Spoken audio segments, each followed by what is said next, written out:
tentang misalkan karena dia perdana ini pakai Bank Aceh. Maksudnya perdana Bank Aceh? Saya baru buka rekening Bank Aceh nih, Pak. Berarti sebelumnya bukan Bank Aceh? Bukan. Ya ikut seneng aja. Oh, alhamdulillah, nggak dapat goodie bag-nya, Pak. Bisa nggak apa-apa, nanti saya suruh antar. Widih. Iya. Ada nih, pencak, kasih pencak. Kuliah ya? Iya. Kayak lagi bercermin. Kayak lagi cermin. Kakak ini emang nggak tamat-tamat. Pak, kita ditonton sama anak kuliah ini, Pak. Kalian Ini- pakai Bank ini- Aceh? Pasti pakai orang tuanya ngirim kan? Oh, itu benar. Pak, jangan kaku, Pak. Oh, iya. Minum kopi dulu.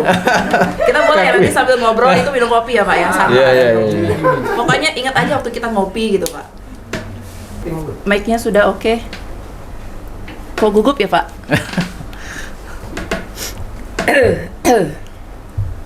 Ini oke. Belum bagus. Udah record. Oh, udah.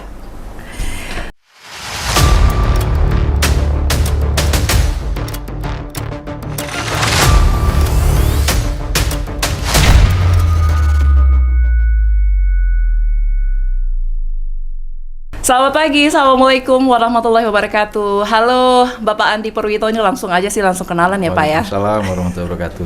Pak, terima kasih sebelumnya. Kan kita yang namanya podcast itu kan memang udahlah ngalir gitu aja. Kita nggak perlu juga untuk mukadimah terlalu panjang. Yang penting kita perkenalan dulu ya Pak. Pak Andi ini adalah pimpinan Divisi Digitalisasi dan Layanan Bank Aceh Syariah. Selamat pagi Pak Andi. Selamat pagi. Terima kasih banyak sudah bergabung di Bacrit Bapeda Bercerita. Iya. Baru tahu ya Pak ya Bacrit ya? Baru tahu. Baru tahu. Selamat datang di sini. Terima kasih. Enjoy saja, nikmati kopi bersama saya di sini. Berdua aja, ya. Siap. Oke.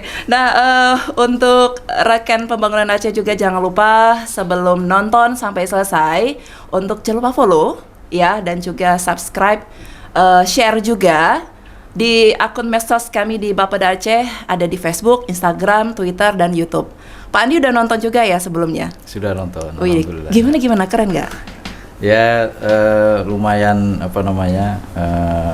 mengedukasi ya. Alhamdulillah. Ya, yang penting kan pesan yang disampaikan itu memberikan informasi yang luas kepada masyarakat. Benar sekali. By the way, I'm shocking. Gugup juga ketemu sama Pak Andi ya. Pak Andi dari tahun 2002 ya sudah di Yeah. Aceh. Ini bertugas di Bank Aceh langsung ya Pak ya. Yeah. Boleh cerita nggak sih di awal pertama kali karir Pak Andi ini bergabung di Bank Aceh, kemudian bisa melihat perekonomian di Aceh pesat ya dari tahun 2002, kemudian kita stuck di 2004 tsunami Aceh. Ambrado, semua nasabah banyak yang memang yang sudah syuhada lah begitu. Kemudian bagaimana membangkitkan lagi perekonomian di Aceh untuk sampai di detik 2023 ini Pak? Ya, terima kasih. Jadi awal saya ke Bank Aceh mungkin sebetulnya secara tidak sengaja ya. Jadi waktu itu memang Bank Aceh namanya kan masih Bank Pembangunan Daerah Betul. Aceh, PT BPD Aceh BPD. gitu ya. Jadi waktu itu kita manajemen waktu itu pasca krisis moneter Betul. di 98 itu ya, itu kan Bank Aceh waktu itu masuk dalam kategori bank rekap. Jadi karena krisis moneter, kekurangan modal, akhirnya kan pemerintah pusat menyuntikkan modal, masuklah Bank Aceh ke dalam bank rekap. Oke. Jadi dalam proses untuk recovery dari bank rekap, karena pinjaman itu kan harus dibalikin ke pusat ya. Iya. Jadi kita waktu itu dari bank yang belum online ya, masih offline. Jadi kalau mau mungkin Mbak Tia tadi ya mau transfer antar bank itu belum bisa online waktu itu. Jadi harus tetap ke Ya, kantor. masih lokal ya. Lokal. Jadi cabang itu kirimnya nanti secara manual. Jadi kita ada project waktu itu untuk melakukan migrasi sistem ya, dari yang offline sampai menjadi full online. Jadi 2002 karena Bank Aceh lagi membutuhkan banyak sekali ya boleh dibilang mungkin tenaga ahli gitu ya. Nah, jadi saya waktu itu memang di Jakarta kerjanya, diminta untuk bergabung lah membantu proses migrasi sistem. dari offline ke online gitu. Jadi singkat kata, Bank Aceh bisa melewati proses ini. Kemudian 2024 terjadi tsunami, itu juga salah satu cobaan yang cukup berat. Betul. Ya, karena kita lagi semangat-semangatnya waktu itu untuk membangun Bank Aceh, tiba-tiba bencana. Sehingga waktu itu kita punya data center kita di kantor sebelah ini. Diguncang gempa itu udah berantakan semua. Tapi dengan kekompakan kita waktu itu, dalam tempo seminggu, ya, tsunami hari Minggu, Senin depan kita sudah online kembali. Di kantor yang sama? Bukan di kantor yang sama. Pindah. Jadi berarti kita waktu itu dibantu oleh Bank Sumut. Jadi server-server yang berantakan di sini kita bawa ke Bank Sumut. Jadi sediakan data center darurat di sana. Kita hari Senin pagi itu sudah online semua. Jadi alhamdulillah kita mendapat apresiasi lah dari otoritas waktu itu ya, Bank Indonesia, karena kita termasuk cepat gitu ya, cepat tanggap. fast responnya juga. Yeah. Keren luar biasa sekali. Nah, dan juga kan beberapa waktu lalu juga pas COVID itu sebenarnya mempengaruhi nggak sih dari perjalanan Bank Aceh dalam membangkitkan UMKM khususnya di Aceh? Tentu sangat berpengaruh ya. Jadi bukan Bank Aceh aja. Semua tapi, sih. Secara keseluruhan bank itu sangat terpukul gitu ya. Salah satu buktinya adalah UMKM itu terkait dengan penyaluran pembiayaan dan pembayaran mereka dengan pembiayaannya ya. Nah ini sampai OJK memberikan insentif gitu ya. Jadi bagi UMKM yang kesulitan itu ada insentif gitu, insentif untuk membayar ke bank. Jadi yang mungkin yang macet-macet ya itu tidak, perlakuannya tidak seperti waktu sebelum COVID. Jadi ada yang istimewanya sedikit. Salah satu bentuk insentif dari OJK adalah waktu COVID. Jadi ini sangat membantu juga perbankan, khususnya Bank Aceh, untuk tetap sustain sampai hari ini.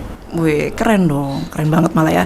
Pak Andi, oke ya, kita berarti bisa ngebahas tentang banyak hal, salah satunya juga untuk beberapa produk yang baru diluncurkan oleh Bank Aceh, seperti misalkan ada juga QRIS ya, orang semua udah tahu juga. Kemudian tentang Pink Card atau e-money, dan isu-isu tentang fake account ya. Tapi sebelumnya nih, rekan pembangunan Aceh jangan lupa subscribe di YouTube kita, Facebook, Twitter, dan juga Instagram di Bapeda Aceh. Pak Andi, ini kan hobi, sebelum kita masuk nih, Pak Andi, hobi Anda kan juga selain bersepeda, traveling, coding bisa menjadi sebuah hobi. Gimana ceritanya? Tahu coding nggak? Tahu sih, itu tentang perkodean gitu ya. Bener nggak sih? Agak mungkin ini istilah agak nggak familiar mungkin. Iya benar. Mungkin anak-anak mahasiswa dari itu mungkin sedikit tahu. Jadi kalau saya kan sebetulnya kuliahnya bukan di murni IT dulu ya. Saya dulu kuliahnya di Politeknik, itu teknik elektro, komunikasi ya. Nah, jadi coding itu cuman sebagai alat bantu sebetulnya di jurusan itu. Tapi karena hobi di situ, jadi mungkin itu yang membawa saya ke Bank Aceh. Ke Bank Aceh. Ya, jadi saya nggak mau melupakan hobi saya itulah. Gitu. Jadi itu bisa dijadiin hobi begitu, dan biasanya kalau bisa menghasilkan uang nggak sih dari hobi coding itu? Sangat menghasilkan. Oke, keren. Udah, berarti sejak di kuliah juga memang ada mata kuliah. Mata kuliahnya itu sifatnya cuma dasar ya. Jadi yang mungkin yang bikin kita makin dapat chemistry-nya itu ya waktu kita dihadapkan dengan masalah gitu ya, pekerjaan yang butuh solusi ya, salah satunya dengan coding. Coding itu ya keahlian untuk mendesain sebuah sistem gitu. Ya, salah satunya aplikasi. Ya, kemudian jaringan komputer. Kenapa saya nggak melupakan itu, karena memang awal-awal kita ke Bank Aceh itulah yang yang bisa saya berikan ke Bang Aceh gitu. Padahal sebetulnya saya bukan di situ gitu ya.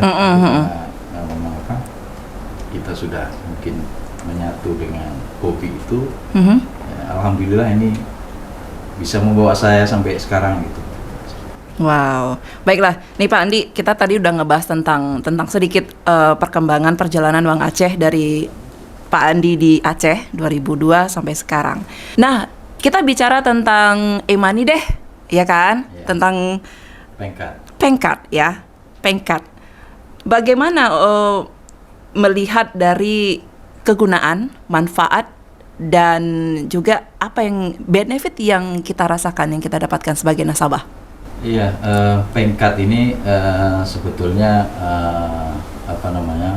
kartu yang alat pembayaran berbasis kartu ya.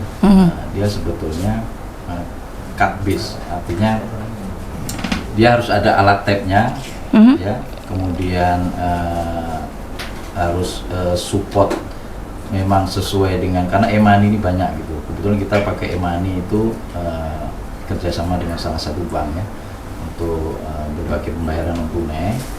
Yang paling kencang sekarang itu alhamdulillah karena di Aceh ini kan sudah ada jalan tol ya. Iya. Kemudian ada e-parking. Ya. Baru-baru ini juga di Pelabuhan Ulele diwajibkan non tunai, salah satunya dengan e-money ya, Pengkat. Di bandara juga sudah lama.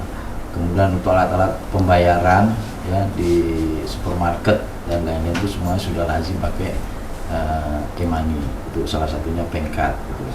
Nah, Pengkat ini juga kita bisa top up saldonya. Jadi kalau habis kita bisa top up pakai Action Mobile. Jadi di situ sudah ada fiturnya kapan saja kita bisa top up. Jadi keunggulannya dia tidak digesek ya, tapi di tap. Tap saja. Kita nggak bisa peragain ya karena nggak ada alatnya juga di sini ya. Iya, karena tadi nggak dipesan ya kalau saya bawa. Aduh, oke, nggak apa-apa. Nah, kalau Pengkat ini juga dia seperti cashless ya, benar ya? Iya. Oke, dan juga manfaatnya banyak sekali. Tidak hanya dirasakan oleh individu saja, tapi ini juga bisa dirasakan besar oleh sebuah negara. Ya, benar Pak Andi. Selain individu, manfaat yang bisa dirasakan untuk bisa membangun sebuah negara lebih baik, begitu. Bagaimana tuh caranya? Iya, kalau bedanya Pengkat dengan cash ya, kalau Pengkat kan non tunai ya, semuanya akan tercatat gitu. Jadi tidak ada istilahnya uang di bawah meja. Makanya kenapa dengan semakin sering atau semakin penetrasi non tunai, jadi non tunai kan banyak, salah satunya e-money tadi, yaitu otomatis akan mengurangi ya pungli seperti itu ya. Kemudian tercatat semuanya, jadi transparansi dan akuntabilitasnya itu lebih terjamin. Otomatis kebocoran di sebuah negara terkait sistem pembayaran itu akan jauh berkurang gitu. Baik. Nah, kemudian kalau untuk e-money Pengkat itu dari kapan diluncurkan Pak Andi? Pengkat itu 2021 ya. 2021. Akhir 2021. Dan ini sudah familiar di antara masyarakat. Iya. Apalagi di Aceh ya. Iya. Karena memang salah satu bank yang terbesar di Aceh adalah Bank Aceh. Alhamdulillah, baik sekali. Pak Andi, untuk kan masih ada juga memang pembayarannya secara cash gitu. Bagaimana cara dari Bank Aceh ini untuk memberikan sosialisasi ataupun pendekatan kepada masyarakat untuk menggunakan Pengkatnya itu sendiri? Banyak kan ada yang belum tahu malah tentang produk baru dari Pengkat ini. Gimana nih Pak Andi? Kita biasanya di setiap event ya, event bazar, kemudian ada pameran-pameran UMKM itu wajib seluruh produk, salah satunya Pengkat itu ada. Biasanya kita gunakan juga dalam sebagai salah satu hadiah promo ya. Misalnya kita tahun kemarin kita ada gerakan dengan Bank Indonesia itu infak Rp1 melalui KRIS. Itu hadiahnya salah satunya Pengkat. Jadi barang siapa yang nanti untung dapat undian, ya, salah satu undiannya pengkat gitu. Jadi itu salah satu mempermudah ya untuk masyarakat tuh menggunakan pengkat. Kemudian kita juga sering buka booth di di misalnya di jalan tol, itu kita kerjasama dengan pengelola jalan tol untuk menjual pengkat tadi. Jadi bagi pengendara mungkin yang yang lupa atau belum punya, itu bisa langsung ada di situ. Salah satunya juga mungkin kita sering edukasi ya, sering sharing informasi di media sosial tentang pengkat itu apa gitu. Ini juga membantu masyarakat lebih mengenal pengkat. Pengkat itu sekarang sudah banyak yang menggunakan pengkatnya sendiri. Tapi kalau saya nih kayaknya hari ini harus pakai pengkat nih. Siap, oke. Pak Andi, ke QRIS. Orang ada yang bacanya QRIS, ada yang bacanya QRIS, ada yang QRIS. Oke, saya baru dapat informasi tadi bacanya QRIS. Nah, kalau QRIS ini cara kerjanya bagaimana, kemudian cara permohonannya bagaimana? QRIS itu ada dua macam ya. Jadi ada dia sebagai pengguna, ada sebagai merchant atau pedagang. Jadi kalau kita mulai aja dari pedagang ya. Pedagang itu kalau mau menerima pembayaran pakai QRIS, dia harus daftar ya, daftarin usahanya, dan itu tidak ada syarat-syarat ribet ya.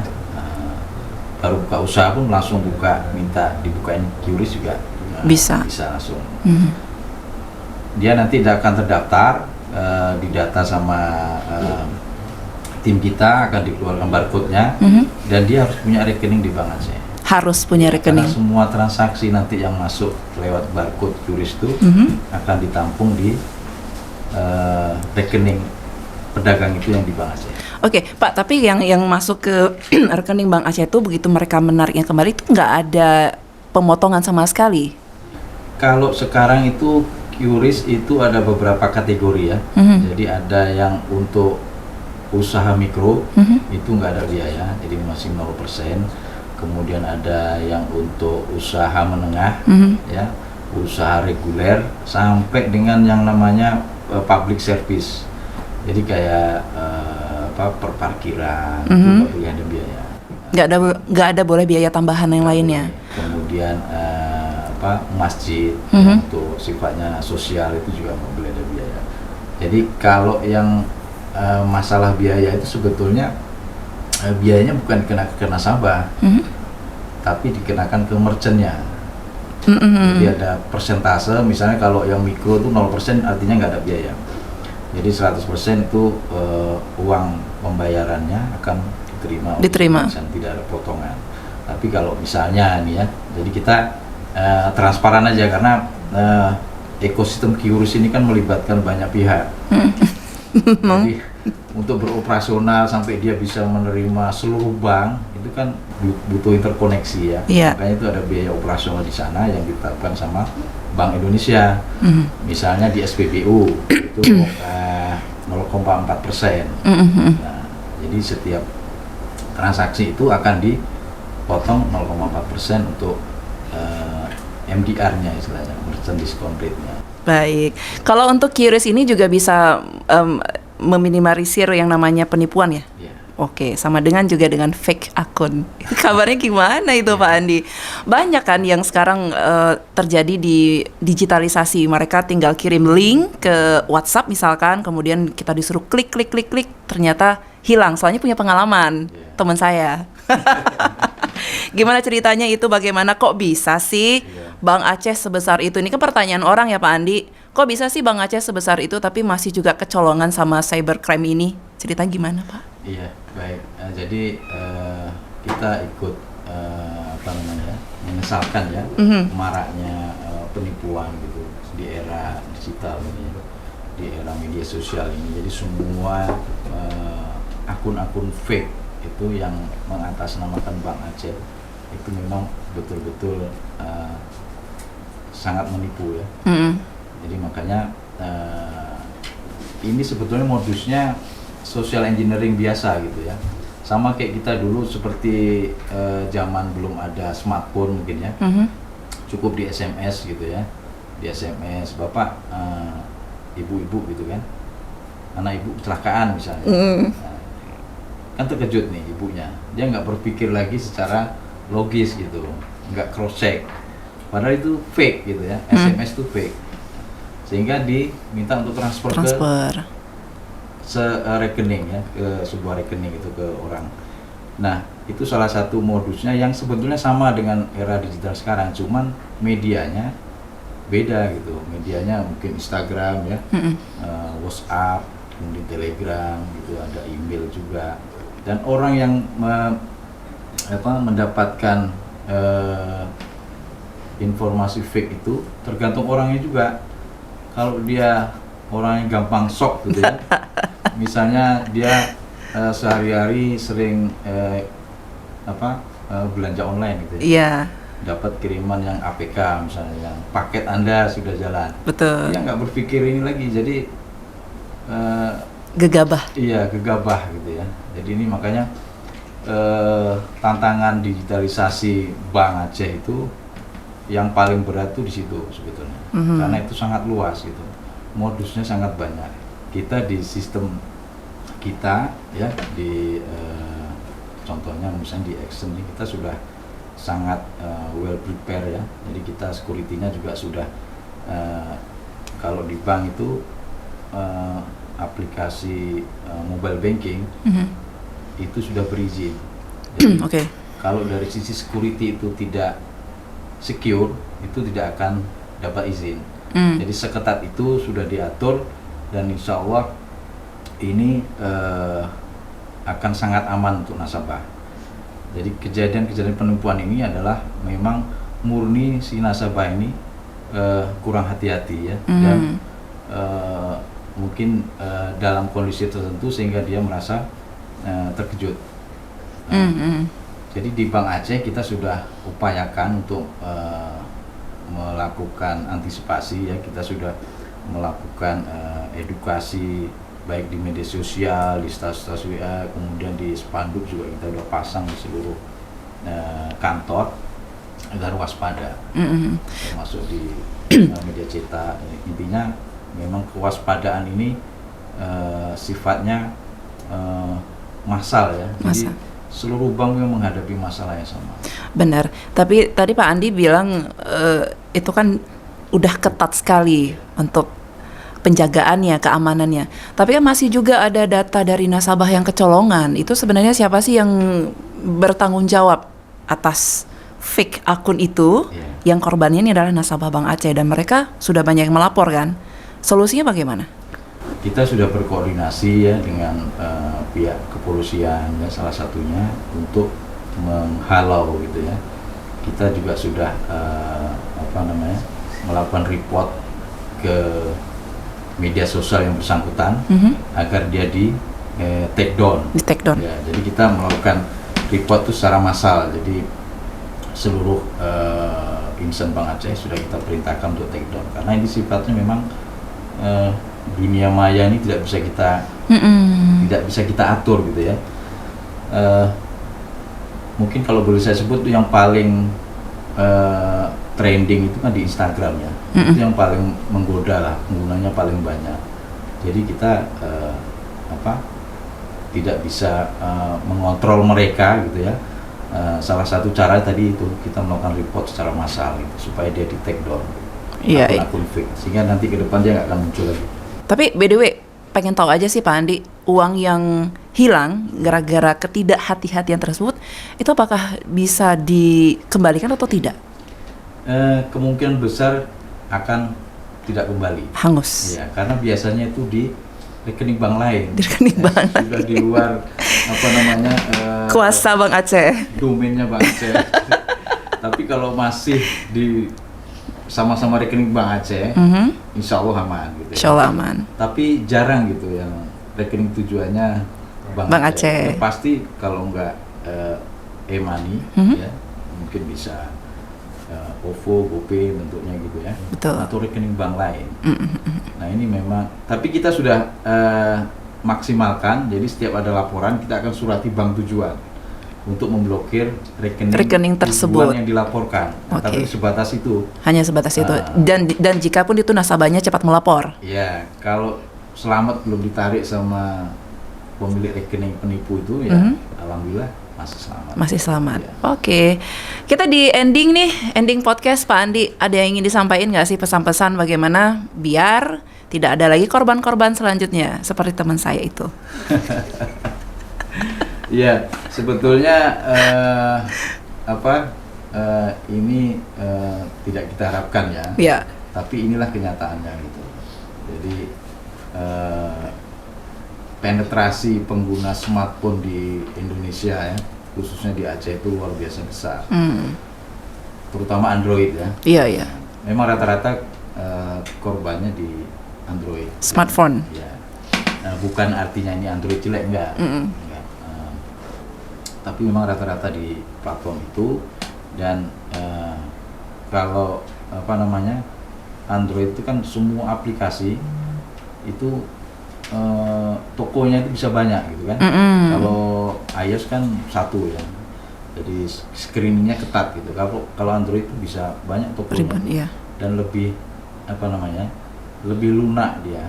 Jadi semua aplikasi mungkin yang aman atau yang kurang aman sampai yang nggak aman tuh potensinya besar di sana. Jadi nasabah-nasabah kita karena memang pengguna Androidnya mayoritas ya, itu sangat potensi untuk menjadi terjebak dengan penipuan gitu. Karena ya tadi itu media sosial ya, trending kita di Aceh ini kan orang suka bermedia sosial gitu. Jadi dari media sosial itu mungkin yang suka update status ya lagi di mana. Nah itu kalau bisa hati-hati gitu. Oh gitu. Jadi penipu itu dia akan dia akan mengolah informasi ya, dari media sosial. Salah satu pengguna media sosial, misalnya Mbak Tia ini suka jalan-jalan ke mall gitu ya, jalan-jalan ke mall. Biasanya ada yang kelewatan sampai kartu ATM-nya itu difoto itu gitu ya. Lagi di mana, alamat rumahnya di mana, itu bisa kelihatan semua. Bisa kelihatan semua di situ. Nah, jadi kita harus bijak gitu, sharing informasi ya, sharing lagi di mana itu nggak perlu terlalu diupdate gitu. Disitulah pintu masuk si penipu tadi. Si hacker inilah ceritanya. Ya, jadi dia akan berarti ini Mbak Tia suka ini dikirimlah misalnya ya APK paket Anda yang udah ditunggu-tunggu misalnya tidak jadi datang gitu karena ini kan kita terkejut. Iya. Jadi social engineering seperti itu.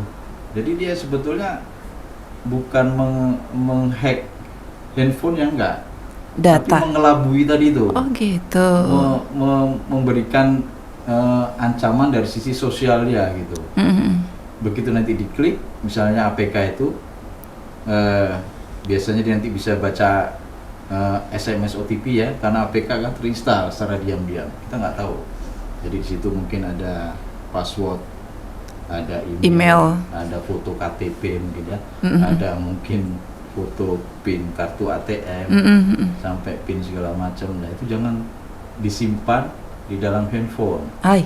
Jangan difoto, apalagi di-share ya. Itu rawan sekali. Padahal sebenarnya itu memudahkan sih Pak. Lebih baik misalnya kalau ada mobile banking ya, jangan pakai biometri. Jadi lebih baik diingat aja di dalam kepala. Jadi cuma kita yang tahu. Kalau pakai fingerprint atau pakai face itu kan, kita ditodong aja. Atau mungkin kita pingsan, ininya masih bisa dicoba. Jadi lebih aman disimpan aja dalam kepala, jangan gitu. Jadi itu salah satu tipsnya ya. Usahakan tidak meninggalkan jejak apapun. Iya, betul. Oke, baiklah. Terima kasih Pak Andi, informasi ini mudah-mudahan bermanfaat untuk kita semuanya dan juga secara personal buat saya juga nih Pak Andi. Karena apa-apa tuh seringnya di handphone. Udah bisa sepertinya beralih ke memori yang Tuhan berikan begitu ya. Pak Andi, terima kasih banyak sekali lagi. Kita akan bertemu di lain kesempatan Pak Andi, ngopi bareng juga dengan teman-teman dari Bacrit ya. Dan rekan Pembangunan Aceh, terima kasih juga untuk Anda yang ada di sini juga. Jangan lupa saya ingatkan kembali terus nonton Bapeda Aceh di YouTube, Facebook, Instagram dan juga Twitter ya. Kita pamit. Terima kasih banyak. Assalamualaikum warahmatullahi wabarakatuh. Waalaikumsalam.